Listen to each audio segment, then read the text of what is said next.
Buenas tardes, vamos a dar comienzo a la clase 2 y hoy vamos a hablar de las teorías administrativas y sistemas de gestión. Vamos a comenzar dando lo que es la definición de sistemas de gestión. El sistema de gestión de una organización es un sistema mediante el cual la empresa administra los objetos del entorno interno y externo para lograr sus objetivos a largo plazo. Estos objetos del entorno, ¿a qué nos referimos con el entorno interno? A todo lo que tiene que ver con los productos, los equipos, las tecnologías, el personal. Y el entorno externo serían los clientes, socios, para los cuales está enfocada la empresa, ¿sí? No nos olvidemos que nosotros en realidad lo vamos a referir al laboratorio, pero la organización de un laboratorio no escapa a que sea la organización de una empresa, ¿sí? Así que todas las empresas que se llamen o que quieran lograr sus objetivos, sí o sí tienen que organizarse bajo un sistema de gestión, ¿sí? Las teorías que se tienen en cuenta, las que vamos a ver al menos nosotros, son teorías administrativas que ya datan de bastante tiempo, pero que todavía muchas son vigentes. Hay puntos de estas teorías que en la actualidad se sigue teniendo en cuenta como base para organizar una empresa. Nosotros lo vamos a ver a nivel histórico, ¿sí? Vamos a comenzar hablando de lo que es la teoría de Frederick Taylor, que se lo llama el padre de la administración científica. ¿Y por qué? Porque antiguamente, cuando se organizaba una empresa, siempre, supongamos, la fabricación de algún elemento, siempre al principio estaba basado en el conocimiento empírico de una persona, ¿sí? Que se iba transmitiendo de generación en generación hasta que a alguno se le ocurría por ahí hacerlo en forma, en formar una empresa, pero el conocimiento se iba pasando de esa manera, ¿sí? Y se le iba enseñando a las personas que querían participar de ese emprendimiento cuál era la tarea a desarrollar y se iba haciendo la ejecución, o sea, de manera oral o práctica de persona a persona. A Taylor se lo considera el padre de la administración científica. ¿Por qué? Porque da un vuelco a toda esa idea o ese pensamiento y sustituye el método empírico por la administración científica. Él hace lo que es un estudio del tiempo y el movimiento, ¿sí? Veamos esto como se tiene que dar en una organización. Y es así que en el año 1911 publicó el libro Principios de la Administración Científica. La idea que tenía Taylor era la de organizar, de ver sobre todo en qué basaba, ahora lo vamos a ver, en lo que era el incremento y la eficiencia. ¿Para qué? Para lograr los objetivos de la empresa, ¿sí? Vamos a ver acá que el enfoque que le da Taylor es a la base operativa, mientras que vamos a después ver el enfoque que le da Fayol, que es más al área gerencial, ¿sí? La parte operativa de las organizaciones tenía que estar determinada por el incremento de la eficiencia. Eso era lo que iba a dar que la empresa tuviera éxito, ¿sí? Y Taylor consideraba al hombre como perezoso, y al considerarlo perezoso, decía que tenía que dividirse el trabajo y había alguien que iba a tener que ejecutar y otra persona que iba a tener que llevar adelante el orden, por decirlo de alguna manera, ¿sí? Bueno, acá queda un poco superpuesta la DAPO. Vamos a pasarla. ¿Y qué considera? Que para la etapa para poner en funcionamiento una organización científica tenía que contarse con hacerse una selección de obreros. No cualquier obrero podía desempeñar cualquier tarea, ¿sí? Había que hacer una selección, había que definir los movimientos esenciales, los obreros y qué herramientas se iban a utilizar, y la medición del tiempo en las tareas, ¿sí? Había que elegir el modo que sea más simple para la ejecución, ¿sí? ¿Para qué? Para no demorar. Y eso había que eliminar lo que él denominaba los tiempos muertos. Establecer una secuencia. Para esto lo que hace él es una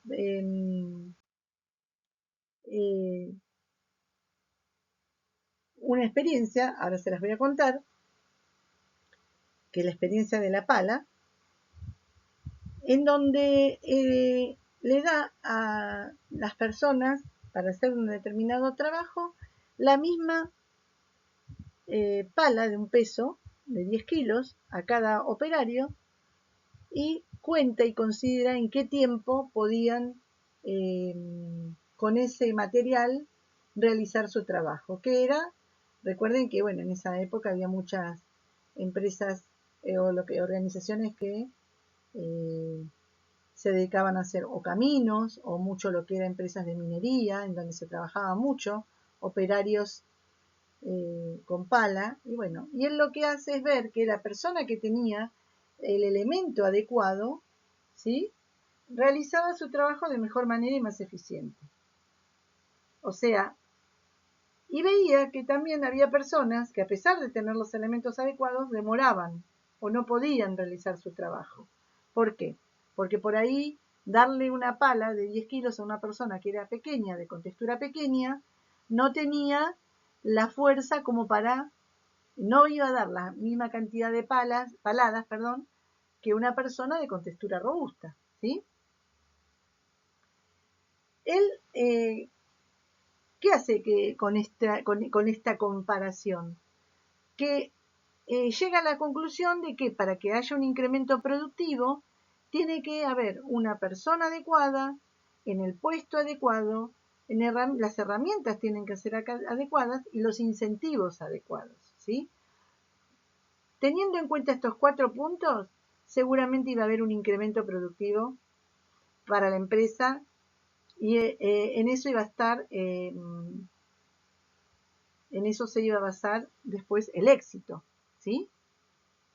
Fíjense, ven la experiencia de la pala, el mismo tamaño a todos los trabajadores, en una pala de 10 kilos que una pala pesada, y ahí es donde se da cuenta, como les decía, el experimento consistía en pasar una montaña de piedras e ingresarlas a otro sitio, ¿sí?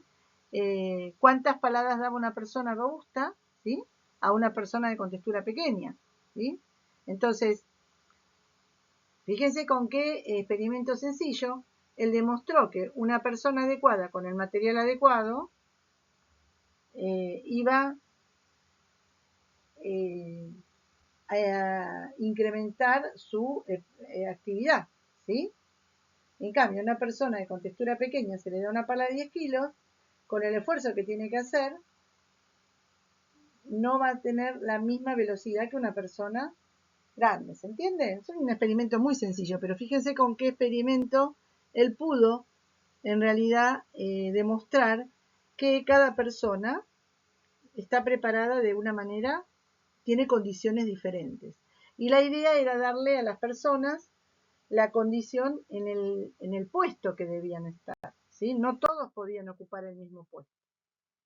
Para esto, Taylor, entonces, plantea que hay 4 principios básicos de la administración, que es el principio de planeación, ¿sí? Hay que sustituir el método empírico por el científico, ¿sí?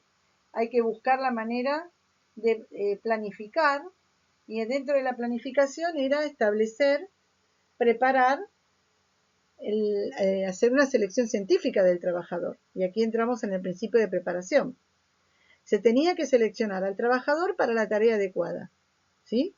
Hay un principio de control, obviamente, porque el trabajador tenía que cumplir ciertas normas y había que controlarlo, y había que tener en cuenta un principio de ejecución, la distribución de esas funciones y las responsabilidades que tenían cada uno. Y ese era un poco, entraba el tema de la disciplina, ¿sí?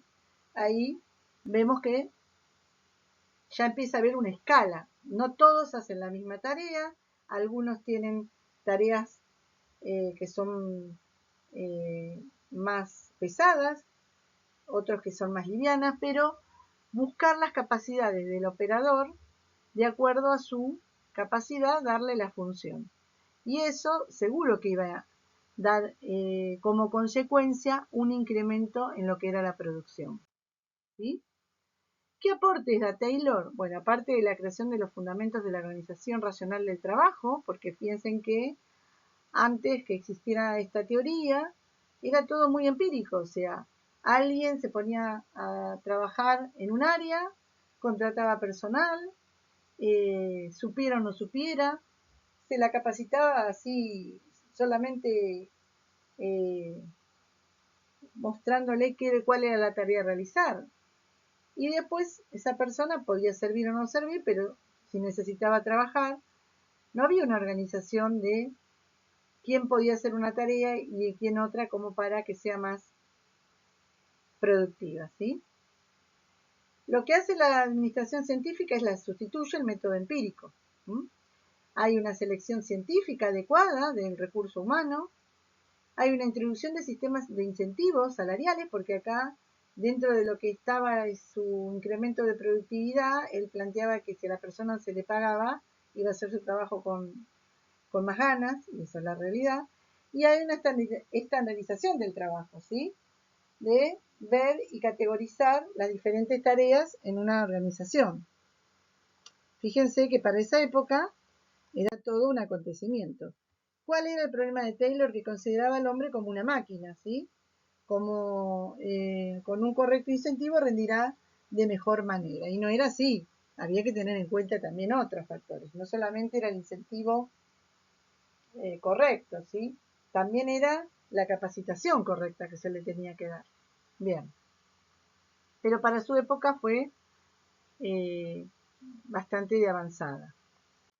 Para esto, bueno, y otro de los exponentes a esta teoría, de las teorías administrativas, es Henry Fayol. Fíjense más o menos en qué año se manejó él, en donde a él se lo considera el padre de la administración moderna, y vamos a ver que muchos de sus principios todavía en la actualidad se siguen teniendo en cuenta, son básicos, ¿sí? Lo que hace Fayol, una demostración de la universalidad de la administración, basándose en que en organizaciones familiares, lo que es la organización de una familia, o lo que es una empresa, o lo que es el gobierno, ¿sí? Que hay una división en la organización. Hay una división y él las distribuye o las separa en 6 áreas fundamentales. Él es el que crea el primer modelo de proceso administrativo, en donde vemos que hay una planeación, una dirección y un control. Para eso él tiene, o sea, el enfoque que le da Fayol, como les decía, se enfoca en la mejora de los distintos niveles de administración, ¿sí? Le da otro enfoque distinto al de Taylor. Las 6 áreas funcionales que para Fayol tenían que tenerse en cuenta era el área técnica, en donde había producción de bienes y servicios, el área comercial, compra y venta de bienes y servicios, área financiera, administración adecuada de los capitales, área de seguridad, protección de los recursos humanos y materiales, y área funcional contable, inventarios, balances, costos, estadísticas. Fíjense, si ustedes ven que esta área administrativa es lo que en la realidad hoy cómo se divide una empresa, ¿sí? Así es como se divide hoy en día una organización en áreas, y cada área se ocupa de algo en particular. Fíjense que en la actualidad se siguen teniendo en cuenta. Y él tiene, obviamente, hay principios de la administración moderna que se establecen en la época de los principios de Taylor. Y estos, fíjense, los vamos a leer, sí, siguen muchos también vigentes en las organizaciones actuales, ¿sí? Hay un principio de unidad de mando en donde hay un jefe, una autoridad, ahí sí no hay fuga de autoridad, ¿sí? Hay un principio de autoridad y responsabilidad, cada rango debe responder por su gestión, ¿sí? Hay una cabeza y después hay distintas áreas, que cada área de las que nombramos va a tener su persona a cargo. Hay un principio de unidad de gestión, de dirección. ¿Por qué? Porque hay mismos objetivos a lograr. Hay un principio de centralización, se concentra las autoridades de rangos según las jerarquías. Hay un principio de subordinación del interés particular en general.